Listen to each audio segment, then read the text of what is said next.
ఇప్పుడు రాష్ట్ర పరంగా చూస్తే జగన్మోహన్ రెడ్డి గారు ముఖ్యమంత్రి అయ్యే అవకాశం ఉందా, చంద్రబాబు నాయుడు గారు? 100% జగన్మోహన్ రెడ్డి గారే సీఎం. ఎందుకనండి? అతను చేసిన సంక్షేమం అన్న ఇప్పుడు ఎవరిచ్చారు? గత 2019 క్రితం వరకు చూసుకుంటే అనేక రాజకీయ పార్టీలు, చంద్రబాబు నాయుడు ఉంది 14 సంవత్సరాలు ముఖ్యమంత్రి చేశాడు. సంక్షేమం ఇప్పుడు అందుకు చేశాడా? ఇప్పుడు చూసుకుంటే హాస్పిటల్లో కార్పొరేట్ హాస్పిటల్కి ధీటుగా తయారు చేశాడు. విద్యాలయాలు అదే స్కూళ్ళు కార్పొరేట్ స్కూళ్ళకి ధీటుగా చేశాడు. అప్పుడు నిజంగా మేము చదువుకున్నప్పుడు కానీ ఇప్పుడు వెళ్ళి చూస్తే మీరు చదువుకున్నప్పుడు పాకలుండి కింద కూర్చునే వాళ్ళం. ఇప్పుడు నిజంగా చూస్తే కార్పొరేట్ స్కూళ్ళలోని ఎంత ధీటుగా అంటారంటే అక్కడేమో లక్షల ఫీజులు కట్టవలసి వచ్చేది. ఇప్పుడు ఫ్రీగా ప్లస్ మధ్యాహ్నం మీల్స్ నెంబర్ 1. అది మళ్ళీ వాళ్ళ చదువుకోవడానికి మళ్ళీ ఒక 15,000 మళ్ళీ ఆ తల్లిదండ్రుల అకౌంట్లో వేస్తున్నాడు. అమ్మఒడి, విద్యా దీవెన, విద్యా కానుక, ట్యాబ్స్, బుక్స్, బెల్ట్, షూ ఎవడిచ్చాడు అన్నప్పుడు వచ్చి అన్ని ప్రభుత్వాలు మారినాయి కానీ ఎవరు ఇవ్వలేదు. ఒక జగన్మోహన్ రెడ్డి గారే ఇవన్నీ సంక్షేమం ప్లస్ అభివృద్ధి కూడా. ఒక ఇండస్ట్రీలో ఉన్నాయి 4 పోర్ట్లు, ఇవన్నీ ఎవరు కట్టించాడన్న? అంటే అభివృద్ధి జరగలేదని చెప్పి కొంతమంది చెప్పడం తప్ప ప్రతి ఏరియా కూడా అభివృద్ధి జరిగింది.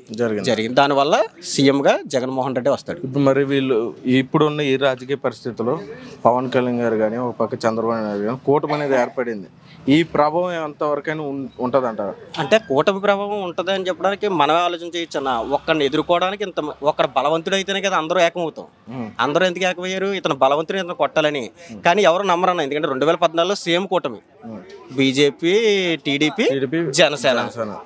ఆ రోజు నమ్మి జనం ఓట్లేసారు. వాళ్ళు ఏం చేశారు 5 సంవత్సరాలను? పవన్ కళ్యాణ్ ఏమో జనాన్ని గాలి కుదిలేసి సినిమాలు తీసుకున్నాడు. కేంద్రంలో ప్రత్యేక హోదా ఇస్తానని చెప్పి ఇలా పక్కపోయారు.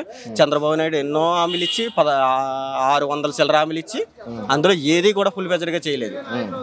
రైతు రుణమాఫీ, డ్వాక్రా రుణమాఫీ ఏమీ చేయలేకపోయాడు. దాని గురించి కూటమి ప్రభావం ప్రజలు కూడా ఆలోచన చేస్తారు. ఒకసారి ఆల్రెడీ ఇది కొత్త కూటమి కాదు కదా, ఆల్రెడీ కట్టిన కూటమి ఏమో వాళ్ళని.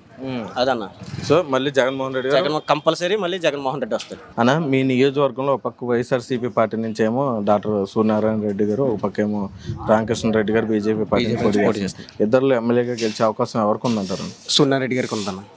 అందుకు కారణం అతను సౌమ్యుడు, నిజాయితీపరుడు. మొత్తం మన 175 నియోజకవర్గాల్లో కూడా నీతికి నిజాయితీకి మారుపేరు ఎవరని అంటే జగన్ తర్వాత సూర్యనారెడ్డి గారు వస్తారన్న.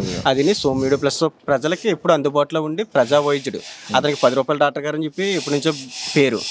అటు ప్రజలకి సేవ, రాజకీయ పరంగా సేవ చేస్తున్నారు, వైద్యపరంగా కూడా అతను ఈ నియోజకవర్గంలోనే కదా చుట్టుపక్కల నియోజకవర్గంలో కూడా దేవుళ్ళ కొలుస్తారు. ఇప్పుడు ఆయన ఎమ్మెల్యేకి గెలిచినప్పుడు ఆయన వైద్య వృత్తిని కొనసాగించారు. అతను ఎమ్మెల్యేగా 2014లో పోటీ చేశాడన్న.